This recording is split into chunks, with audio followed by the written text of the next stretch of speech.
Consider the following graph with 5 vertices. I'll label their edges with their costs in blue.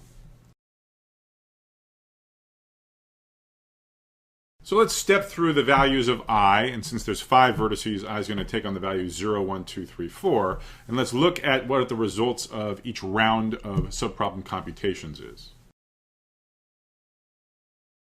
So in the base case, when I equals 0, as always, the distance from S to itself is 0, and for all other vertices, the subproblem value is defined as plus infinity. Let me write down the recurrence again, just in case you've forgotten it. So now we enter the main for loops, and we start with I equal 1. So now we just go through the vertices in arbitrary order and evaluate the recurrence. So node S is going to just inherit the solution from the previous step. It's still happy with the empty path of total length 0. Now, node V is certainly hoping not to have to inherit its solution of plus infinity from the previous round when I equals 0. And indeed, when I equals 1, the subproblem solution for the vertex V is going to be 2. That's because we can choose the last hop to be the edge S, comma V. That has length 2, and S's subproblem value last iteration when I equals 0 was 0. By the same reasoning, X's new subproblem value is going to be 4, because we can choose the last hop to be S, comma X, and add the cost of that edge 4 to S's subproblem value last iteration when I equals 0. Now, the nodes W and T would love to throw out their plus infinity solutions and get something finite, and you might be thinking that because V and X now have finite distances, those would propagate to the nodes W and T. That will indeed happen, but we're going to have to wait till the next iteration. We're going to have to wait till I equals 2. The reason is, if you look at the code, if you look at the recurrence, when we compute the subproblem value at a given iteration I, we only make use of the subproblem solutions from the previous iteration I minus 1. We do not use any of the updates that have already happened in the current iteration I. So because when I equals 0, A of 0V and A of 0X were both plus infinity, we're going to be stuck with A1W and A1T both being plus infinity as well. So now let's move on to the next iteration of the outer for loop when I equals 2. The subproblem solution at S is not going to change. You're not going to do better than 0, so it's going to stay that way. Similarly, at the vertex V, you're not going to do better than 2, so that's going to stay the same at this iteration. Something interesting happens at the vertex X, however. Now, in the recurrence, you certainly have the option of inheriting the previous solution. So one option would be to set A of 2 comma X to be equal to 4, but there's actually a better choice. So the recurrence is going to come out to be even smaller. Specifically, if we choose that last hop to be the unit cost arc from Vx, we add that unit cost to V's subproblem value last iteration when I equals 1. That was 2. 2 plus 1 equals 3. So that's going to be the new subproblem value at X in this iteration where I equals 2. So as advertised, the updates to the vertices V and X in the iteration where I equals 1, now that I equals 2, get propagated on to the vertices W and T. So W and T shed their plus infinity values, and instead they pick up the values 4 and 8, respectively. Notice that I've labeled the vertex T with an 8, not with a 7. I've computed A of 2 comma T to be 8. And the reason is, again, the same. Updates from this iteration, in particular the fact that X has dropped from 4 to 3, do not get reflected at other nodes in this same iteration. We have to wait until the next iteration of the outer for loop before they happen. So we're using the stale information at X, that when I equals 1, its solution value is 4. That's the information we're using to update T's solution value. So it's 4 plus 4, or 8. So in the penultimate iteration, when I equals 3, most things stay the same. At S and V, at X and W, we've actually computed the shortest paths, so they will all just inherit the solution from the previous iteration. But at vertex T, it will now make use of the improved solution value at the vertex X from the iteration where I equals 2.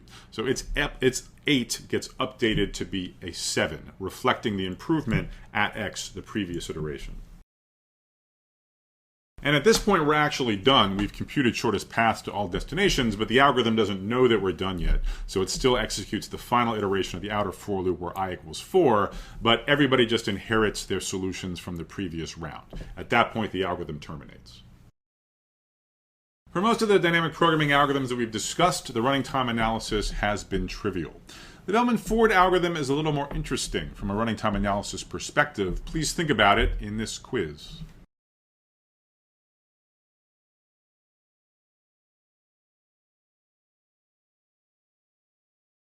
So the correct answer is B. That is, of all these running time bounds, the smallest bound, which is actually correct. So let me explain why it's the number of edges times the number of vertices, and also comment on some of the other options. So answer A, quadratic and squared, what this is the number of subproblems, right? So subproblems are indexed by a choice of I, which is somewhere between 0 and n minus 1, and a choice of a destination, V. There's n choices for each, so there's exactly n squared subproblems. If we only ever spent constant time evaluating a subproblem, then indeed the running time of Bellman-Ford would be big O of n squared. And in most dynamic programming algorithms we've discussed in this class, indeed you only spend constant time solving each subproblem. The one exception being the optimal binary search trees problem, where in general we spent linear time. Here again, like optimal binary search trees, we might spend more than constant time solving a subproblem. The reason being, we have to do brute force search through a list of candidates that might be super constant. The reason is that each arc that comes in to the destination V provides one candidate for what the correct solution to this subproblem might be. So remember, the number of candidates, we had a quiz on this, is proportional to the in degree of the vertex V. And that could be as large as n minus 1, linear in the number of vertices. So that's why the running time of the Bellman-Ford algorithm can, in general, be worse than n squared. Another interesting answer is C, that it's cubic in n. Indeed, big O of n cubed is a valid upper bound on the running time of the Bellman-Ford algorithm, but it's not the sharpest possible upper bound. So why is it a valid upper bound? As discussed just now, there's a quadratic n squared number of subproblems. How much work do you do per subproblem? Well, it's proportional to the in degree of a vertex. The biggest in degree of a vertex is n minus 1, big O of n. So linear work for each of the quadratic number of subproblems, resulting in cubic running time. There is, however, a better analysis of the Bellman-Ford algorithm. Now, why is O of mn bigger than n cubed? Well, what is m? In a sparse graph, m is going to be theta of n, and in a dense graph, m is going to be n squared. So if it's a dense graph, it's true, big O of mn is no smaller than n cubed, but if it's not a dense graph, then this really is an improved upper bound. So why does the bound hold? Well, think about the total amount of work done over all of the subproblems in the following way. So all we're going to do is take the amount of work done in a given iteration of the outer for loop and multiply it by n, the number of iterations of the outer for loop. So how much work do we do in a given iteration for a given choice of I? Well, it's just the sum of the in degrees. When we consider the vertex V, we do work proportional to its in degree, and we consider each vertex V once in a given iteration of the outer for loop. But we know a much simpler expression for the sum of the in degrees. This sum is simply equal to m, the number of edges. In any directed graph, the number of edges is exactly equal to the sum of the in degrees. One easy way to see that is take your favorite directed graph and imagine you plug the edges into the graph one at a time, starting from the empty set of edges.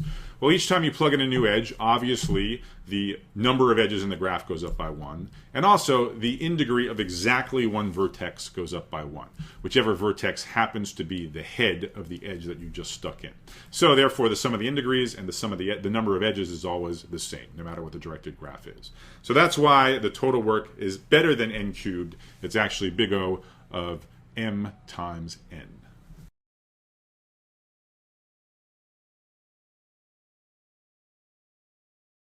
So a number of optimizations of the basic Bellman-Ford algorithm are possible. Let me wrap up this video just with a quick one about stopping early. See also a separate video about a less trivial space optimization of the algorithm.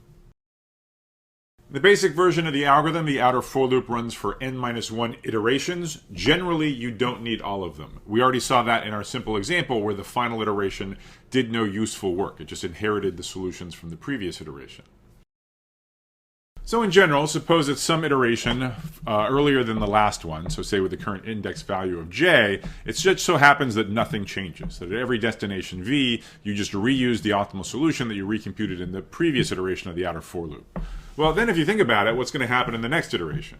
You're going to do exactly the same set of computations with exactly the same set of inputs, so you're going to get exactly the same set of results. That is, it will be true again in the next iteration that you will just inherit the optimal solutions from the previous one.